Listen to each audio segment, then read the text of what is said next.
Hello guys, welcome to our YouTube channel. Fluent Future YouTube නාලිකාවට ඔයාලව ආදරෙන් පිළිගන්නවා. ඉතින් අද අපි අපේ පාඩමෙන් ඉගෙන ගන්නේ විශේෂණ පදයක් කොහොමද නාම පදයක්, ක්‍රියාපදයක් සහ තවත් විශේෂණ පදයක් එක්ක එකතු වෙනකොට වෙනස් වෙන්නේ කියලා.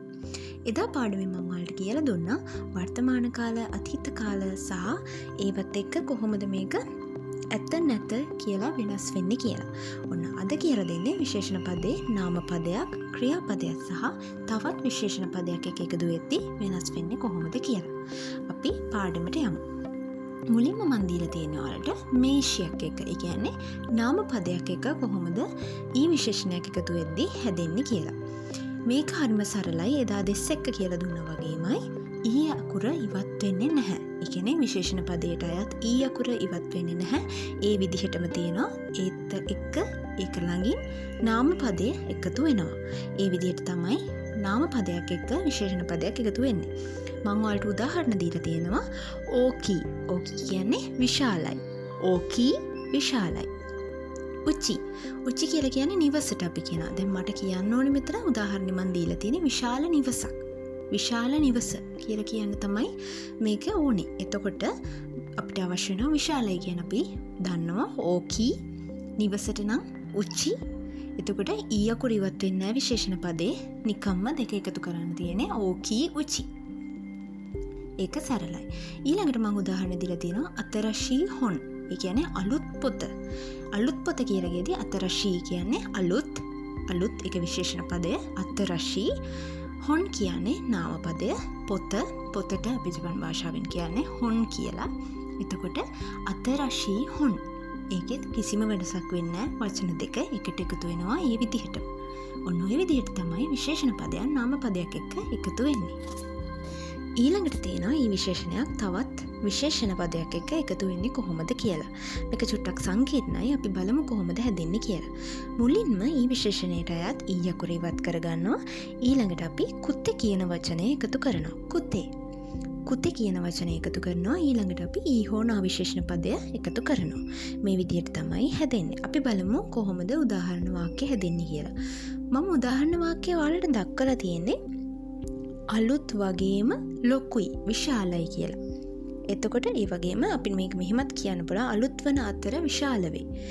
මේ විදිහට තමයි මම දීලා තියෙන්නේ. මේක දැන් දීලා තියෙන්නේ වර්තමාන කාලයෙන්. ඒ කියන්නේ විශාල වේනේ.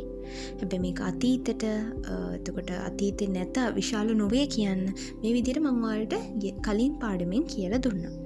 දැනට මම ඔයාලට කියලා දෙන්නේ කියන්නේ දැන් මෙතෙන්දි මම කාලය ගැන ලොකුවට ඔයාලට කියලා දෙන්නේ නැහැ. ඒක කලින් කියලා දුන්න නිසා ඒ නිසා මම මෙතෙන්දි කියලා දෙන්නේ ඔයාලට විශේෂණයක් එක එකතු වෙන කොටස විතරයි. එතකොට මෙතන මම දීලා තියෙන්නේ අලුත් වන අතර විශාලයි. කියන්නේ විශාල වේ. එතකොට වර්තමාන කාලෙන් තමයි මම ඒක දීලා තියෙන්නේ. එතකොට අලුත් කියන්න අතරශී වචනය අපි පාවිච්චි කරනවා. ඒක ඊ අකුර ඉවත් කරනවා. ඊළඟට කුතේ කියන වචනය එකතු කරනවා. එතකොට අතරශී කුතේ. අතරශී කුතේ ඊළඟට අපිට දැන් කියන්න ඕනේ විශාල වේ. විශාලයි. විශාලයි කියන අපි කියන්නේ වචනය ඕකි. ඕකි. එතකොට විශාල වේ කියද්දී ඕකි දෙස්. ඒතර සම්පූර්ණ වාක්‍ය හැදෙන්නේ අතරශී කුතේ ඕකි දෙස්. ඔන්න ඔය විදිහට තමයි සම්පූර්ණ වාක්‍ය හැදෙන්නේ. ඊළඟට මම දීලා තියෙන ඔයාලට අලුත් වන අතර මිල අධික වේ. අලුත් වගේම මිල අධිකයි කියන තමයි ඊළඟට දීලා තියෙන්නේ. එතකොට අපි මේක හදාගන්නේ අලුත් නම් අතරශීමයි ඊ අකුර ඉවත් කරනවා. එතකොට අතරශී අපි එකතු කරනවා කුතේ කියන වචනය අතරශී කුතේ. මිල අධිකයි කියන වචනේ තමයි තකයි. තකයි. එතකොට අතරශී කුතේ තකයි දෙස්. ඔන්න ඔය විදිහට තමයි ඒක හැදෙන්නේ. ඊළඟට තියෙනවා විශේෂණ පදයක් කොහොමද ක්‍රියාපදයක් එක එකතු වෙන්නේ කියලා. මේකත් කලින් කියලා දුන්න විදිහමයි ඊ අකුර ඉවත් වෙනවා විශේෂණ පදයට අයත් කු කියන අකුර එකතු වෙන්නේ. කලින් එකතුනේ කුතේ. හැබැයි ක්‍රියාපද වලදී එකතු වෙන්නේ කු. ඊළඟට අපි ක්‍රියාපදේ එකතු කරන්න. අපි බලමු උදාහරණ කොහොමද දීලා තියෙන්නේ කියලා. මම මෙතෙන්දි කියන්නේ විශාලව ලියනවා. ඒ කියන්නේ ලොකුවට ලියනවා කියලා. අපි බලමු. ඔයාලා දන්නවා විශාලයි කියන්නේ ඕකි. එතකොට ඊ අකුර ඉවත් කරනවා ඕකි. එතකොට කු අකුර ඊළඟට එකතු කරනවා ඕකි කු.